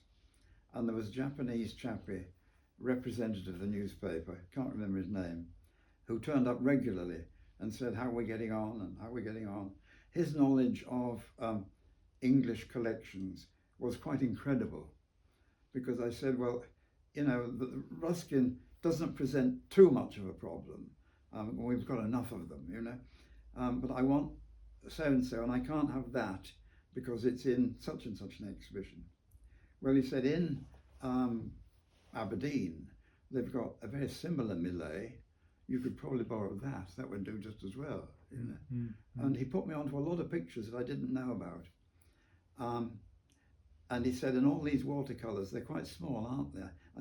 She said, we want big pictures, big pictures. I said, but Ruskin didn't paint big pictures. No, he said, no, we want big pictures. Anyway, he got what he got eventually, and there weren't many big ones amongst them. But eventually this collection was put together, and the catalogue was written, and the dates were set, and we had to be at, I think, Guildford Station at 2:00 to be picked up by Pitt and Scott's representative and taken to Heathrow to see the stuff sealed into its cases, the cargo area.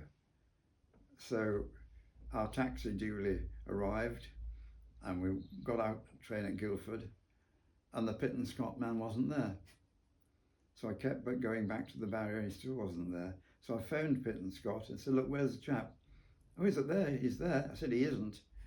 It turned out there are 2 exits to Guildford Station. He was at the one that nobody else uses. You know? Anyway, we got to the terminal in time and saw this stuff sealed, and were then taken to the JAL lounge, where we're introduced to Japanese food and drink and whatever. And our flight wasn't until, I think, midnight, you know. But by this time it was late afternoon. And so we then flew to Tokyo, where, sure as anything, the man who kept visiting me at Bembridge was there waiting for us. He said, I will get our vans to come. So air-conditioned vans backed up to the cargo area, and these cases of stuff were put into these vans. And I noticed that very, very near where we were was a stack of crates with beagles in them.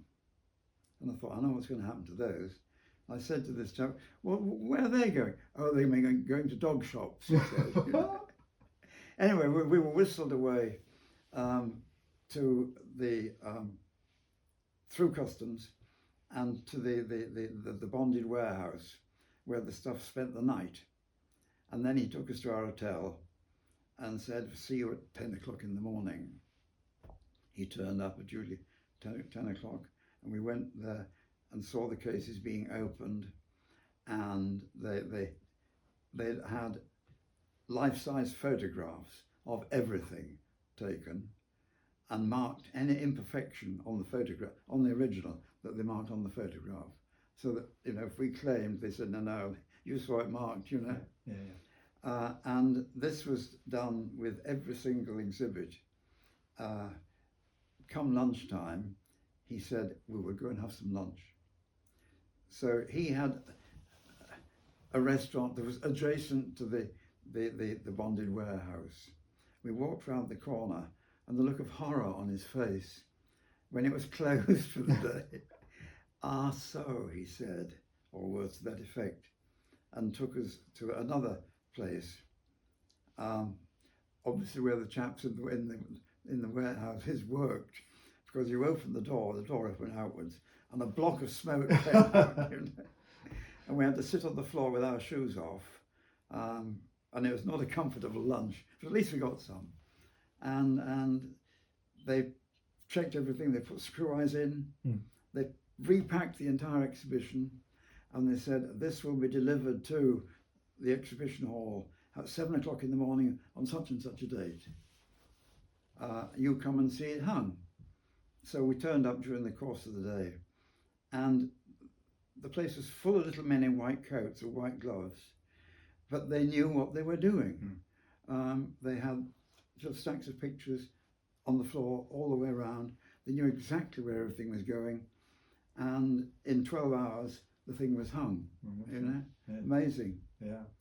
We went on from there to Phoenix, because I'd also sent stuff there, and I'd spoken to them at Phoenix. I said, look, I can't, thank you for the invitation to the private view. I can't come to the private view because I'm in Japan, but can I, on the same invitation, just come? Oh, yes, just come, they said. So we went, and we arrived at the Phoenix Museum of Art, or what it was called, about 3 days before the exhibition opened.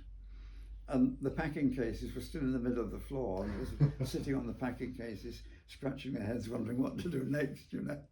The difference between the two places is quite incredible. Different cultural approaches. Quite incredible. Yeah. It really was. And then I discovered that having flown to Japan, they didn't really mind how you got home.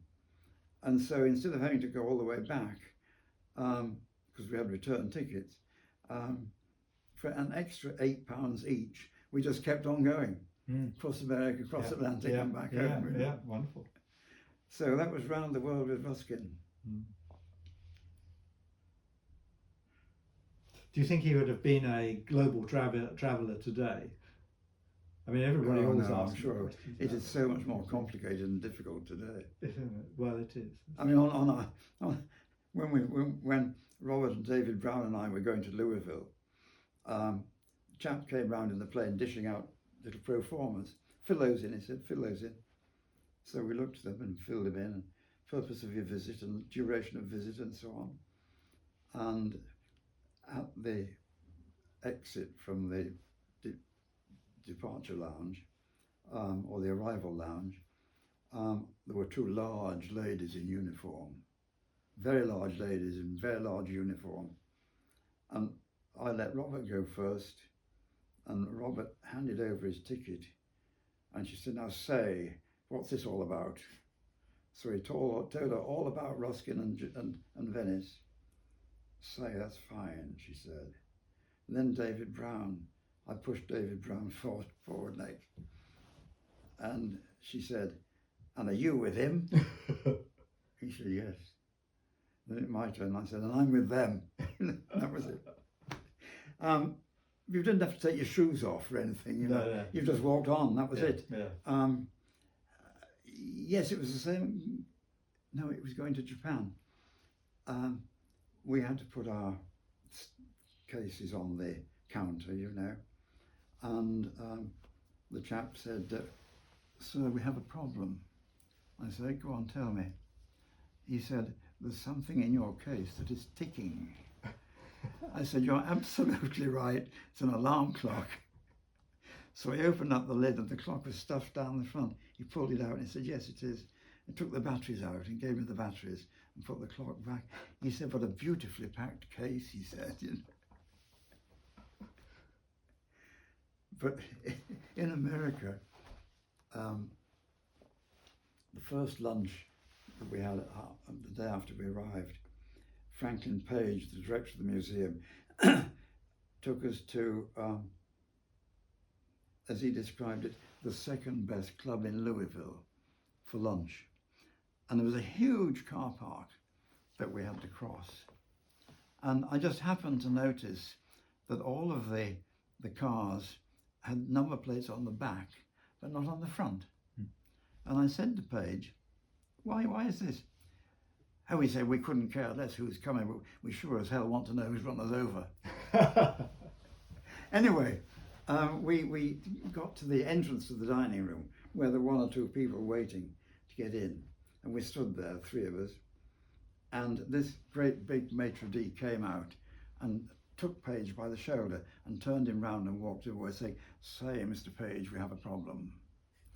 And eventually Franklin came back and said, say, we have a problem.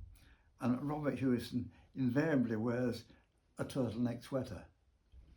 And we weren't allowed in without a collar and tie. So Franklin said, don't worry, I'll take you to the best club in Louisville, where they didn't care what you were wearing, you know. And we had a very good lunch. We've had some exciting, interesting times. I think, Ruskin's obviously a passport to the world. Yes, yes. And a rather unique one at that. Most of them we came across would have said, what's Ruskin? You know. Do you think, well, it's interesting, isn't it? Do you think that, I think along the way, there's been the whole Ruskin enterprise, because it has been how to put it, it's always been a community of people that have enjoyed each other's company, that have felt sort of united by a common enthusiasm. Yes. And when we came to the end of the Brantwood 1969 conference, it was universally decided that we all needed to keep in touch. So how are we going to keep in touch, they all said. And Muggins said, well, we need a Roskin newsletter, don't we? Yes, they said, all looking at me. I said, okay, I'll write it, because I was in touch with all of them, but they weren't in touch with each other necessarily. So I wrote, edited, printed, stapled the Ruskin newsletter twice a year, I think, for the next 20 years. And I said, I'm not going to be financially responsible for this. We need a publisher. Oh, do we need a publisher, they said. So the Ruskin Association was established. Its sole purpose was to be the publisher of the Ruskin newsletter, and that was financially responsible for it. So subscriptions went to that, and that paid for it, you know.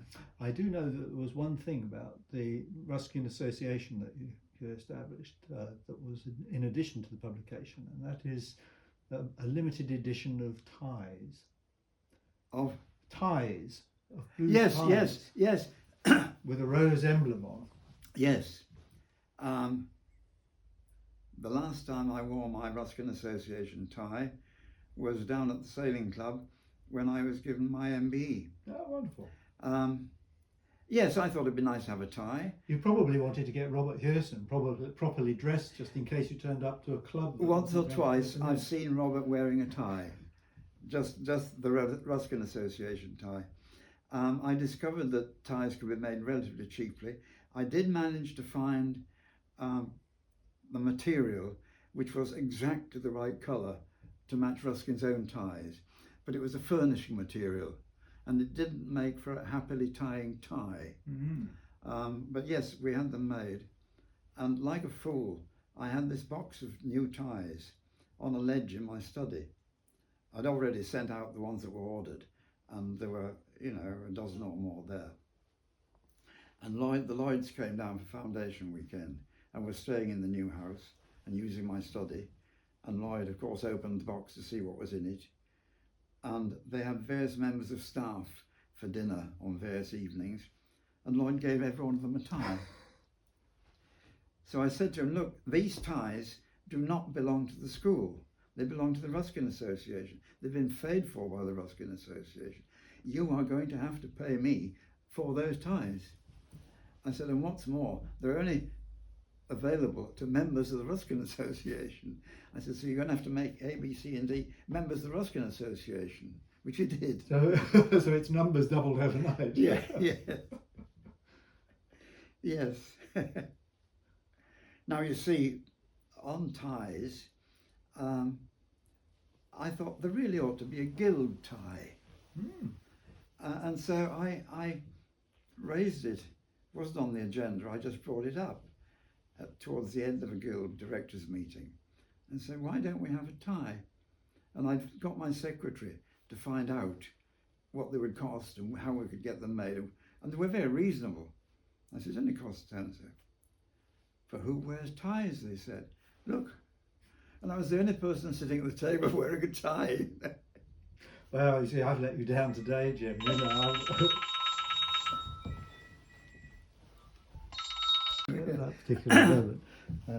And a guild tie, but Never nobody happened. wears ties. Never happened, no. Well, of course, also now I think that it would probably be seen as rather assertive of an assumption that you had more men interested than women, probably, if you were. Well, one could have had the scarf. Well, I do understand. I'm not sure that I didn't actually have some silk scarves made Right. for the Ruskin Association Yes, as well. yes, okay. Well, I think I did. actually, those were rather good. Yeah. Yeah. We had, it was another school anniversary, and Lloyd invited groups of members of staff to go and stay at Brantwood for a week to celebrate this anniversary. And our art master and his family, and Jill and I and Sarah were in the same group. And Keith Thorne said, I'm going to do some drawing while I'm here. I said, fine. He said, but you tell me what I ought to draw. So I told him all of the various Ruskin sites in Coniston and Brantwood. And he developed a style of drawing with a very, very thick pen. And he did this series of drawings. And I used to get catalogues in those days from the Covent Garden bookshop, who quite often had Ruskin stuff and specialised in Pre-Raphaelite. And the owner was interested in Pre-Raphaelite. And I went to see them one day when I was in town, and he was saying, look, I've got a press now. All I'm looking for is stuff to print. I said, I've got the very thing. I've got this dozen drawings made in Coniston and Brantwood. It would be a simple matter for me to write text for them, and you can print them. Yeah, sure, he said. So this happened. He did a limited edition of, I think, 12 copies, bound in quarter elephant and linen, and the rest were in ordinary bindings. We never had any royalties. We had statements, but no royalties. And eventually, when he went broke, our account in his books bore no resemblance to what we knew had happened. However, it didn't matter, because Keith at one stage came across someone that made table mats. So he said, we'll see this chap when you next come up, and we'll see if we can interest him in making a series of table mats of the drawings and a leaflet with the words. So we went and visited this chap, and from the time we entered his house, it was clear that they were going to be very, very, very expensive table mats, you know. And he made 2 sets as trial sets. I have one, and Keith had the other, but they never hit the market because they would never have sold in the Brantwood shop, you know, which was the intention. That's interesting, Jim, because there is Van gave Pamela and I a collection. Oh, well, perhaps there were more than 2 sets made. Perhaps I gave a set to Van. You might have done, because he gave them to us on his last visit to Brantwood. Well, that must be the same thing. And we get them out every They're now quite and big, then. quite big Yes, ones. they are. Yes, Yeah, yeah. yeah. And come in a white shiny cardboard box. Yes. Yeah, yeah. And Same thing. They're well made. Yes, they are. Good solid They are. mats. I can't remember what the price was, but they certainly would never have sold in the Brantwood shop. No. Ruskin memorabilia is quite an interesting subject in itself because it started during Ruskin's own lifetime, of course. The which? Ruskin memorabilia. Yes, yes. Souvenirware in Yeah. Ruskin was business in its own right in the 1880s. We have quite a lot. I suppose you've got it now because it was. Yes. Most of it was at Bembridge, so most of it would have gone to you. Yeah. We even had an exhibition actually of it. Paul Dawson has quite a large collection of that sort of stuff. And I mean, it goes right on because one time when we were travelling through America, we went into a Cracker Barrel to get some lunch, and on the shelf up there, they have a lot of retro stuff. Was a box of Ruskin cigars. Yes. I've got a box of Ruskin cigars. I've also got a book of Ruskin matches to go with them. Oh, have you? Oh, I haven't seen that one. That's a good one. Yeah. I've got a photograph that Paul Dawson sent me of the end of a warehouse saying "Smoke Ruskin cigars." One area of I wonder whether you've had any involvement with. I don't know. I know Robert has, and that is the world of film. Have you been involved in film at all? Well, yes, yes, a slight involvement. I can't remember now who was making the film, but they asked me to go. It was a place in where the Huguenots settled in London, little house there, where they were. Is that in Spitalfields? Yes. Yes. They were interviewing somebody else and interviewing me, and this sort of thing, filming about Ruskin. And eventually America was mentioned, and one of the cameramen said, "Oh God, we've got to go to America as well." Anyway, that was it. And eventually I put the television thing on to watch this film that I'd been involved in, and there was talk over the title and captions, and I thought, that's funny, I would have said exactly that, and I realised that was me saying it. But thereafter I didn't appear in the thing at all, So that's my sole involvement in Ruskin films.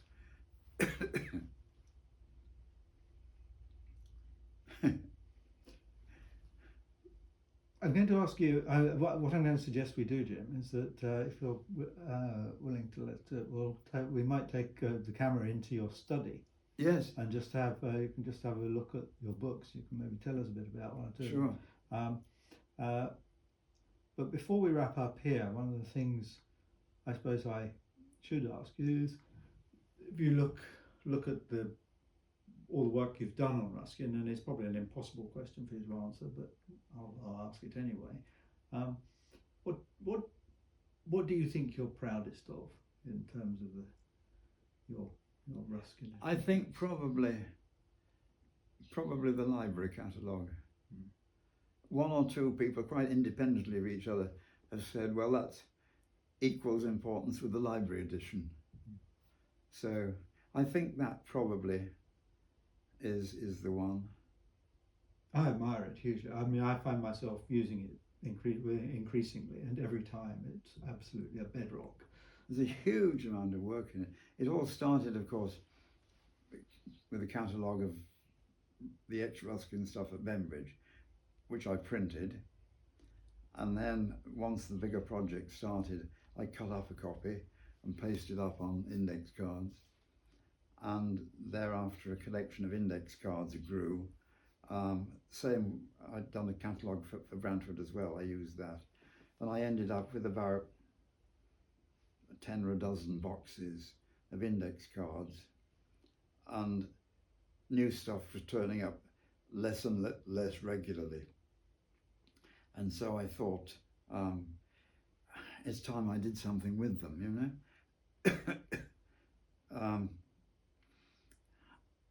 and I thought, I mean, been writing these cards over 10 years or more, and there was no particular system to them. They weren't all absolutely identical. I thought, what a job, I can't face doing that.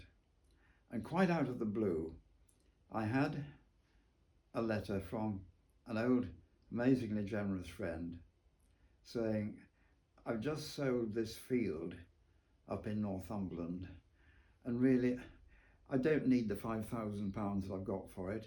Have you got a use for £5,000? And I wrote back and said, thank you very much. I do have a use for £5,000. So I found a secretary in Cowes who typed the whole lot and put it into the same sequence for £5,000. Fantastic. Sheer luck.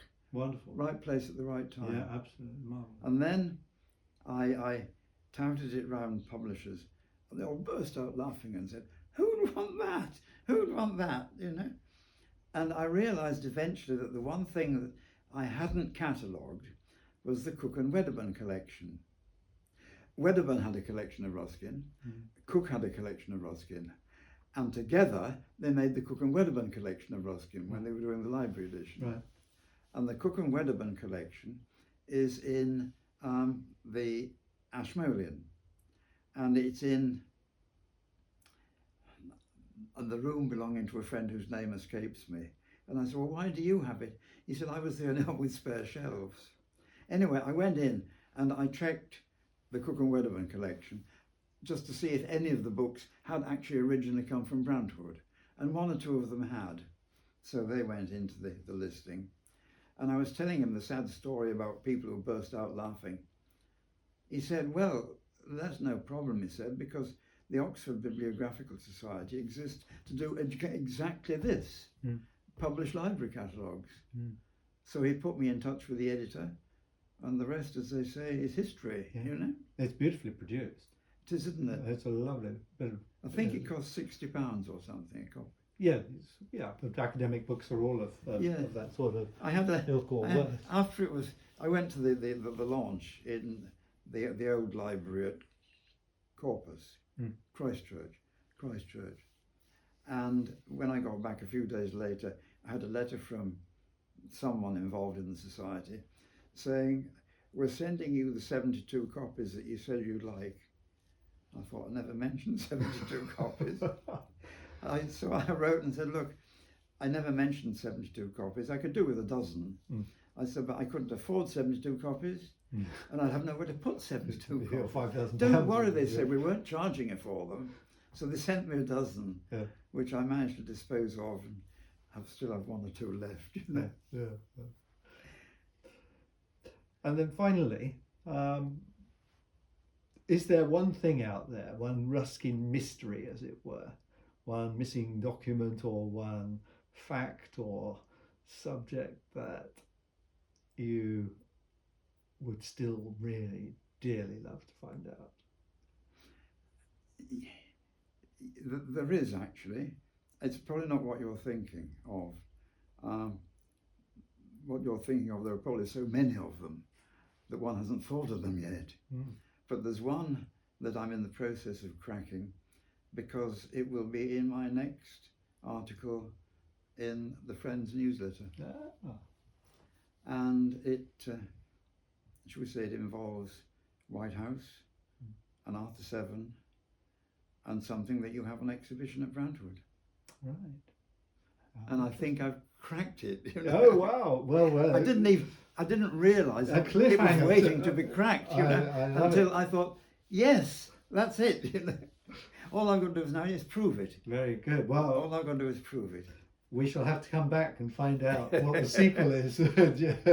Well, the last article that I did, that Paul tells me is the last one he has in stock, where we proved that the coronation suit in the Keswick Museum was from the coronation, not from the presentation of court, by the note on the inside of a pocket, which I had missed when I went there. Ruskin was at Oxford when the suit was made for him. His father had been into the London tailor and said, make me a suit. the tailor didn't know what the son's name was and wrote John James Ruskin Jr. Mm. So that shows that it was made by this London tailor who didn't know Roskin. Knew his father. So, and I said to Paul, this is the last, I can't think of anything else to do.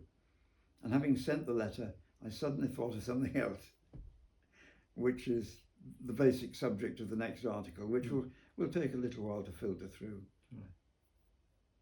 So you've got to wait with bated breath. Absolutely. Well, we end there on a cliffhanger. But let's go have a look at at the study, shall we?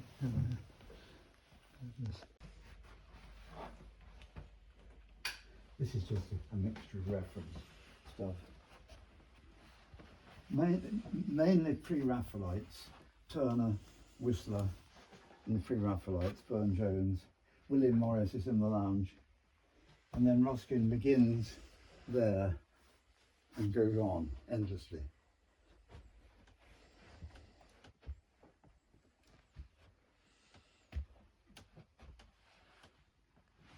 And the floor is almost as cluttered as it was when I had bought the last lot of shelves now.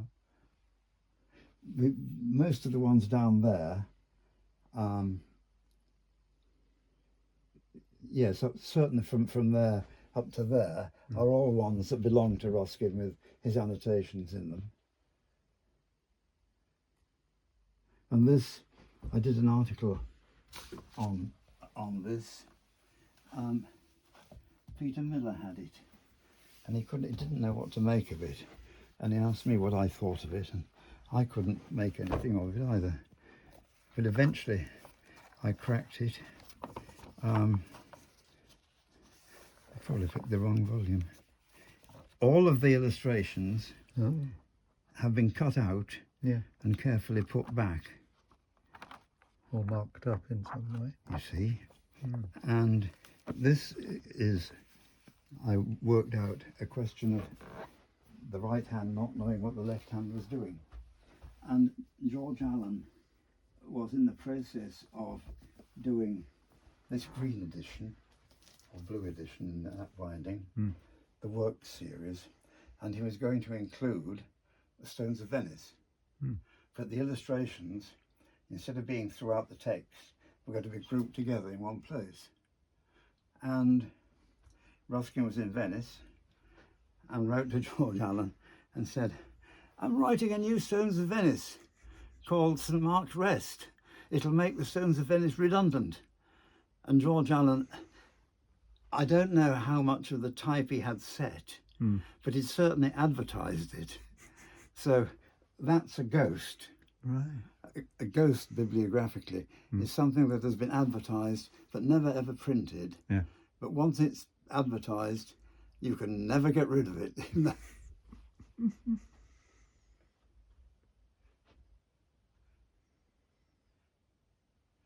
there's Whitehouse's St. George that he edited. Yes. And where's my... Oh yes, after St. George, the two blue volumes are the Ruskin newsletter that I did. So in amongst this wonderful collection, this is your desk here, is it, Jim? There you go. Just the computer.